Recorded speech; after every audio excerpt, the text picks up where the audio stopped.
ತಿರುಚಿ ಕ್ಷೇತ್ರದ ಬೈ ಎಲೆಕ್ಷನ್ಗೆ ಅಭ್ಯರ್ಥಿ ಯಾರು? ಟಿವಿಕೆ ಪಕ್ಷದಿಂದ ಅಚ್ಚರಿಯ ಅಭ್ಯರ್ಥಿ ಕಣಕ್ಕೆ ಇಳಿತಾರಾ? ನಟಿ ತ್ರಿಷಾ ಬದಲಿಗೆ ಐಎಎಸ್ ಅಧಿಕಾರಿ ಕಣಕ್ಕೆ ಇಳಿತಾರಾ? ತಿರುಚಿ ಮತ್ತು ಪೆರಂಬೂರು ಈ ಎರಡು ಕ್ಷೇತ್ರಗಳಿಂದ ವಿಜಯ್ ಅವರು ಸ್ಪರ್ಧೆ ಮಾಡಿದ್ರು. ಎರಡಕ್ಕೆರಡು ಕ್ಷೇತ್ರಗಳಲ್ಲಿ ಗೆದ್ದಿದ್ದಾರೆ ಈಗ ವಿಜಯ್. ಸೊ ಹಾಗಾಗಿ ತಿರುಚಿಯನ್ನ ಬಿಟ್ಕೊಡ್ತಾರೆ ಅನ್ನೋ ಮಾಹಿತಿ ಇದೆ. ಸೊ ತಿರುಚಿಯಿಂದ ಒಂದು ಹೆಸರು ಕೇಳಿ ಬಂದಿತ್ತು, ಅದು ನಟಿ ತ್ರಿಷಾ ಅವರೇ ಸ್ಪರ್ಧೆ ಮಾಡ್ತಾರೆ ಅಂತ ಹೇಳಿ. ಬಟ್ ಇಲ್ಲ, ಈಗ ನಟಿ ತ್ರಿಷಾ ಅವರ ಬದಲಿಗೆ ಐಎಎಸ್ ಅಧಿಕಾರಿ ಕಣಕ್ಕಿಳಿತಾರ ಅನ್ನೋ ಪ್ರಶ್ನೆಯೂ ಕೂಡ ಕಾಡ್ತಾ ಇದೆ. ಐಎಎಸ್ ಅಧಿಕಾರಿ ಸಗಾಯಂ ಟಿವಿಕೆ ಅಭ್ಯರ್ಥಿ ಆಗ್ತಾರಾ?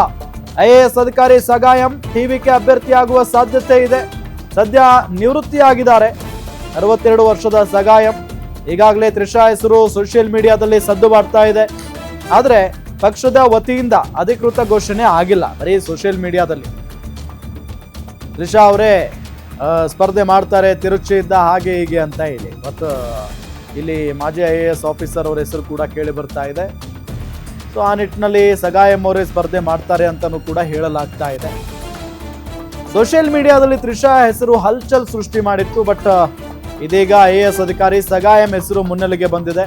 ತಿರುಚಿ ಟಿವಿಕೆ ಅಭ್ಯರ್ಥಿ ತ್ರಿಷಾನ ಸಗಾಯಮ್ಮ ಅಧಿಕೃತವಾಗಿ ಘೋಷಣೆ ಆದ್ಮೇಲೆ ಒಂದು ಸ್ಪಷ್ಟನೆ ಅಂತೂ ಸಿಗುತ್ತೆ.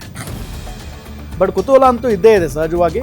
ಯಾಕೆ ಅಂತ ಅಂದ್ರೆ ಈಗ ಒಂದು ಕ್ಷೇತ್ರಕ್ಕೆ ಮರುಚುನಾವಣೆ ಆಗಲೇಬೇಕು. ಸೊ ಹಾಗಾಗಿನೇ ಯಾರು ನಿಲ್ಲಿಸ್ತಾರೆ ಟಿವಿಕೆ ಅವರು, ಯಾರು ಅಭ್ಯರ್ಥಿ ಆಗ್ತಾರೆ, ಸೋಷಿಯಲ್ ಮೀಡಿಯಾದಲ್ಲಿ ನೋಡ್ಬೇಕು ನೀವೆಲ್ಲ ಹೆಂಗಿದೆ ಅಂತ. ಅಂದ್ರೆ ಇಲ್ಲ ವಿಜಯ್ ಅವರು ತ್ರಿಷಾ ಅವ್ರನ್ನೇ ನಿಲ್ಲಿಸ್ತಾರೆ, ನೋಡ್ತಾ ಇರಿ ಬೇಕಾದ್ರೆ ತಿರುಚಿ ಕ್ಯಾಂಡಿಡೇಟ್ ತ್ರಿಷಾ ಅವರೇ ಆಗ್ತಾರೆ, ಹಂಗೆಲ್ಲ ಚರ್ಚೆ ಆಗ್ತಾ ಇದೆ.